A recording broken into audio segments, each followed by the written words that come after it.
তোর জন্য এখন হাতটা পড়লো।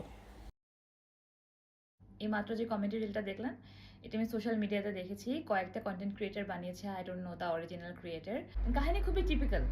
একজন সাউথ এশিয়ান মা রান্নাঘরে রান্না করছে, ছেলে পাশে কোনো একটা কাজে পানি খেতে বা কোনো একটা কাজের জন্য এসেছে। মায়ের হঠাৎ করে কাজ করতে গিয়ে হুট করে হাতে হয়তো পাতিল লেগেছে, গরম পাতিল লেগেছে, তার হাত পুড়ে গেছে।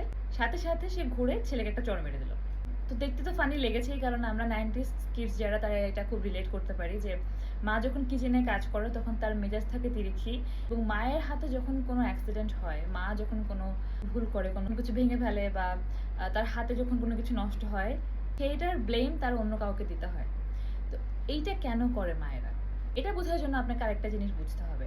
আরেকটা কাজ মায়েরা করে, যদি খেয়াল করে থাকেন, যে ছোট বাচ্চারা যখন পড়ে ব্যথা পায় তখন তারা মাটিকে ব্লেম করে।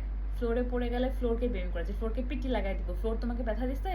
কোনো একটা টেবিল বা চেয়ারের সাথে ব্যথা পেলে বলবে যে টেবিলকে মেরে দিব, চেয়ারকে মেরে দিব।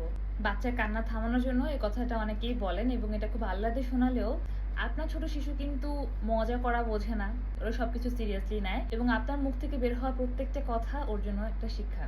আপনি ওকে কি শেখাচ্ছেন? এই যে ফ্লোরকে মেরে বা টেবিল চেয়ারকে মেরে শেখাচ্ছেন যে যদি নিজের দোষ থাকেও কোনো অ্যাক্সিডেন্টের পেছনে, কোনো ভুল কাজের পেছনে, ব্লেম ইট অন আদার্স, অন্য কাউকে ব্লেম করতে হবে। সো আমরা প্রবলেম সলভিং না শিখিয়ে শিশুকে শেখাচ্ছি ব্লেম শিফটিং করা, অন্য কাউকে দোষ দেয়া। এই ব্লেম শিফটিং অভ্যাসটা খুব ছোটবেলা থেকে আমাদের ভেতরে ঢুকে যায়, আমাদের বাবা মায়ের ভেতরেও ঢুকেছে, এবং যার তার ঘাড়ে তো আর ব্লেম দেওয়া যাবে না। ব্লেম তাদের ঘাড়ে দেওয়া যাবে যারা তোমার কন্ট্রোলে আছে, তোমার নিয়ন্ত্রণে আছে, যাদের উপরে তুমি যখন ইচ্ছা মেজাজ খারাপ করতে পারো, তোমার ট্রমা, তোমার মেন্টাল হেলথ ইস্যু সব ডাম্প করতে পারো, সেটা হচ্ছে তোমার সন্তান।